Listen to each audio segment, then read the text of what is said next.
በረካቱ ውድና የተከበራችሁ የነስርያ ኢትዮ ቤተሰቦች እንዴት ናችሁ? ሰላም ናችሁ አላችሁ? አልሐምዱሊላህ። እረ ፍትህ ለሴቶች፣ ፍትህ ለሴቶች ቤተሰቦቼ፣ ሁላችንም ፍትህ መጠየቅ አለብን። ይህ የምናየው ሰው ከስልጤ ከደቡብ ኢትዮጵያ ክልል ከስልጤ ወረዳ አንድ እንደኛው ስደተኛ የሆነች እህታችን አንድ የቁርአን ግሩፕ ላይ መረጃው ስትናገር በቃ ማዳመጥ ራሱ አልቻልኩም ማለት ነው። በእንባ በጣም ነው ያለቀስኩት። እና ከገባች አንድ አመት ነው፣ ከአረብ ሀገር ከገባች አንድ አመት ነው አለች። ለፍታ ወልዳ አግብታ ለመኖር እንደማንኛውም ሰው ይህ አውሬ ማለት ነው፣ ይህ አውሬ አግብታ እየኖረች ከዛም ከተጋቡ 8 ወር ነው ተባለ። እና ከዚህ በፊት 2 ጊዜ አግብቶ እንደፈታና ሰውየው አመለኛ እንደሆነ ነው የተናገረችው። እና የቅርብ የአካባቢው ቤተሰቡ እንደሆነች ነው የነገረችን ማለት ነው። እና ፕሊስ አንዳንዴ ወንዶች ቢያንስ እስኪ ርህራሄ ይኖራችሁ። በአንድ ቀን የ3 ሰውን ነፍስ ማጥፋት ማለት እስኪ ያስቡት ምን ይባላል ሀቂቃ። እና ያው መነሻቸው እንደነገረችን ከሆነ ልጅቷ መጀመሪያ ላይ ከልጅቷ ጋር 2 ጊዜ አለመግባባት ተፈጥሮ ወደ እናት አባቷ ቤት ሄዳለች። እና አባቷ ኒካ አስሬ በሐላል ያመጣሁልህ ሚስትህን አትገድልም ብሎ አባቱ ወላጅ አባቱ ወደ ራሱ ቤት ሰላም እንዲወርድ ብሎ ወደ ራሱ ቤት አመጣት። ከዛም ካመጣት በኋላ እሱ በማታ መጥቶ እናቱ ማለት የእንጀራ እናቱ ናት ተባለ። እና የእንጀራ እናቱ ሚስቱ አባቱ በአንድ ቀን በአንድ ምሽት 3ታቸውም እንዳረዳቸውና እንደተሰወረ መጨረሻም ላይ ደግሞ በሐዋሳ ላይ እንደዚሁም በተደበቀበት ተገኝቷል ማለት ነው። እና ይህ ነገር በአንድ ቀን 3 ነፍስ አጥፍቶ እዛ ማረሚያ ላይ ቁጭ ብሎ የቤት ኪራይ ደረሰብኝ የለ ወጪ የለ በተወደደ ኑሮ የመንግስት እየቀለበው የሚኖር ከሆነ ነገም ሌሎቹም ይሄንኑ ነው የሚጠብቀን ማለት ነው። ፕሊዝ ፕሊዝ ፕሊዝ ፕሊዝ ኢትዮጵያ ላይ ህግ የለም መቼም 3 ሰውን ነፍስ በአንድ ቀን በአንድ ሌሊት አጥፍቶ እዛ የእድሜ ልክ እስራት ገለመሌ እየተባለ በቃ እነሱን እድሜያቸው እንዳሳጠረ ገና ሳትወልድ ከአረብ ሀገር መጥታ ሳታርፍ እንዳረዳት እሱንም መሰቀል ነው ያለበት። ሁላችንም በቻልነው አቅም ፍትህ መጠየቅ አለብን። ምክንያቱም ይሄ ነገር እህቴ ብትሆንስ ብለን ነው ማሰብ ያለብን። እና የሰው አውሬ አላህ ይቅጠምብን። ሀቂቃ እኔ እንጃ ብቻ ጤነኛ ራሱ አይመስልም። ፊቱ ራሱ ሲታይ አውሬ ነው የሚመስለው። አላህ ይጠብቀን። እና አንዳንዴ ምን አይነት ጊዜ ላይ ደርሰናል? ምን አይነት ጉድ ነው ሀቂቃ። መስማት ነው የዘገነነኝ ሀቂቃ። እና ዋትሳፕ የቁርአን ግሩፕ ላይ በጣም ስቅስቅ ብላ ነው እየነገረችን የነበረው ልጅቷ። እና አንዳንዴ ምንድን ነው በዚህ ልክ ሰው ወደ አውሬነት የተቀየረበት ጊዜ እና ወላጅ አባቱ የወለደው አባቱን እንዲሁም ደግሞ የአባቱ ሚስት ወይም ደግሞ የእንጀራ እናቱን ሚስቱን በአንድ ሌሊት በአንድ ቀን 3ታቸውን ገድሎ ተሰወረ። በጣም ሱብሃንአላህ ለመስማት ይዘገነናል ሀቂቃ። እና ፕሊስ በጣም ብዙ ነገሮች እንደደገፈችው ስልክም ብዙ ነገሮች ከአረብ ሀገር ያመጣችው ንብረቷ በሙሉ በሱ እጅ እንደሆነ እንዲሁም ይጨቁናት እንደነበረ ነው ያው የቅርብ ቤተሰቡ የተናገረችው ማለት ነው። እና በዚህ ልክ አረመኔነት በዚህ ልክ እንትን ምንድን ነው?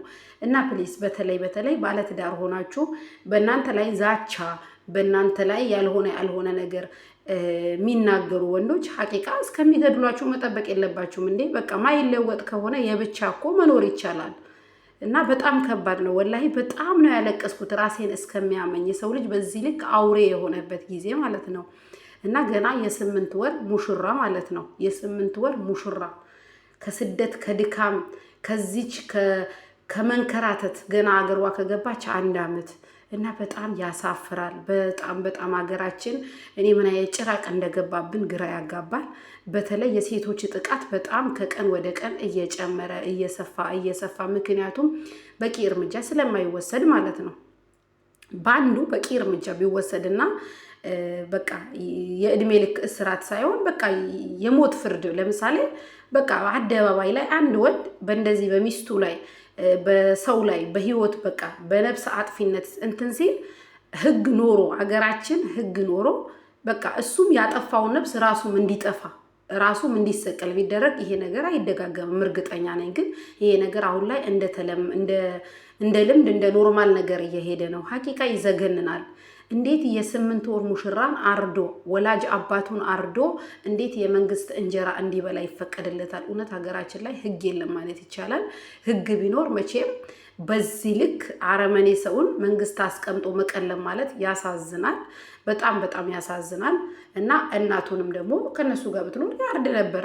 አላህ ሲያድናት እናቱ ሌላ ጋር ነበረች ነው ያለችው ልጅቷ። ወላጅ እናቱ ሌላ ጋር ነበረች። ወላጅ አባቱና የእንጀራ እናቱ ሚስቱ ግን በአንድ ቀን እንደዚህ አድርሰዋል፣ እንደዚህ አድርጓል። ከዛም ግን ተሰውሮ ነበረ። እሱ ተወልዶ ያደገው ስልጢ የሚባል ቦታ ወደ ስልጢ አካባቢው ሙሉ መረጃው በጽሁፍ እለቅላችኋለሁ። እና ፕሊስ አንዳንዴ አንድ ሰው ማይቻልና በቃ አብሮ መቀጠል ማይችል ከሆነ መለያየት እያለ በዚህ ልክ ክፋት ለምን በዚህ ልክ ክፋት ሀቂቃ ምን ነው እንዴ?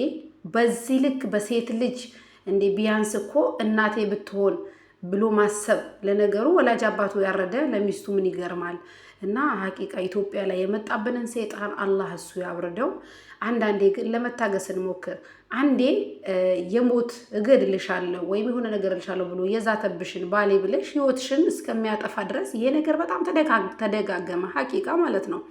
አመት አልሞላም ግብጽ ላይ እንደዚህ የተገደለች ልጅ ማለት ነው። በተጋቡበት 4 ወር በተጋቡበት 8 ወር የ4 ወር እርጉዝ እንደዚሁ አርዶ አጠፋ። የመንግስት እንጀራ ይቀለባል ይዞ ማለት ነው። ምንድነው በዚህ ልክ እንዴ? በቃ ካልተኳኋናችሁ እኮ መለያየት አለ አይደል እንዴ? አንድ ሰው ነገሮች ካልተመቻቹለት ካልሆነለት በሰላም እንደተገናኛችሁ በሰላም መለያየት እያለ የሰውን ህይወት የሰውን አላህን የፈጠረውን ነፍስ ማጥፋት ምን ይባላል? ሀቂቃ አላህን ብንፈራ እውነት በዚህ ልክ እኔ እንጃ ብቻ ምን አይነት ጉድ ምን አይነት ፈተና እንደመጣ ራሱ ግራ ያጋባል። ፍትህ ፍትህ ፍትህ ፍትህ ለሴቶች ፍትህ ለሴቶች ፍትህ ለእህቶቻችን። እውነት በጣም ይከብዳል። ሳናርፍ እንደዚህ አይነት አረብ ሀገር ተንከራታ አርፋለሁ ወልዳለሁ እኖራለሁ ባለችበት ሰዓት ህይወቷን ያጨለምክባት አንተ አላህ ያንተንም ህይወት ያጨልመው።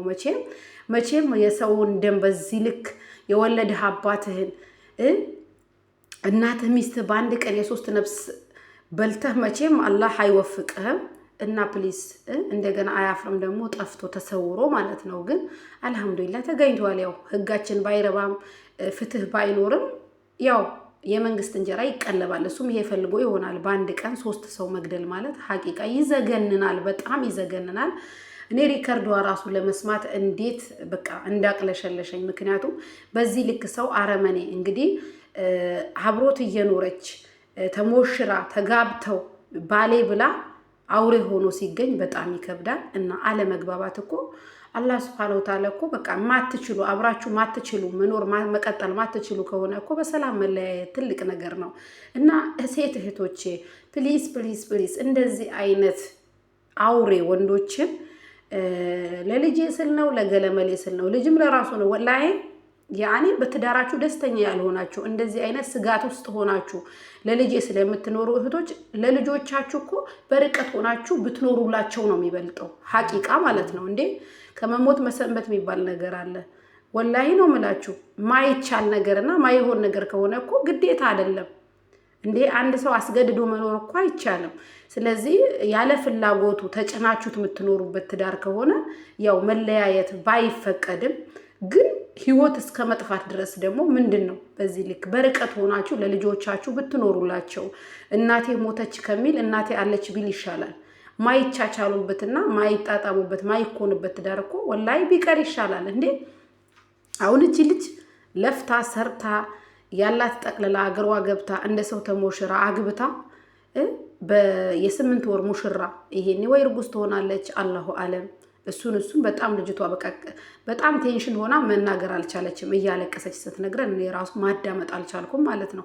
ምን ነው በዚህ ልክ በአላህ ምን ነው በዚህ ልክ የሰው ልጅ አውሬ በሆነበት ጊዜ እንዴ አለመግባባት እኮ ከተፈጠረ በሰላም መለያየት እኮ አላህ አስቀምጦታል አይደል እንዴ? ምንድነው በዚህ ልክ በሰላም ብትሸኛት ወደ ቤተሰቦቿ ለምን እናቷን ታቃጥላታለህ? አዑዙ ቢላሂ ሚነሽ ሸይጣን ረጂም። አላህ ከእንደዚህ አይነት ከቀን አውሬ ከወሮ በላ ትዳር አላህ ይጠብቀን። እንዲሁም ደግሞ አሉ ታማኝ ባሎች ታማኝ ወንድሞች። እናንተን አላልኩም እኔ ያልኩት አውሬ ወንዶች ነው ያልኩት። ሰው ናችሁ ተብሎ ከእናንተ ጋር ተኝቶ ወደ አውሬነት የምትቀየሩ ወደ ጅብነት የምትቀየሩ አላህ ቀልብ ይስጣችሁ። እኔ ጨዋ ወንድሞቼን አላልኩም፣ ከባሌም ጭምር በጣም ጨዋ በጣም ስነ ስርዓት ያላቸው እንቅልፋችንን ሞት የሚመስላቸው ባሎች አሉን። አልሐምዱሊላህ። ግን እንደዚህ አይነት ዛቻ የሚዝትብሽ ባልሽን ወላሂ ነው የምላችሁ በሰላም መለያየት አለ። እንደዚህ ገድልሻለሁ ብሎ የሆነ ምልክት የሚሰጥሽ ከሆነ ይለወጣል፣ እንደዚህ ይላል ነው አይለወጥም። በቃ የሚያረገው ነገር ነው እየተናገረ ያለው። ስለዚህ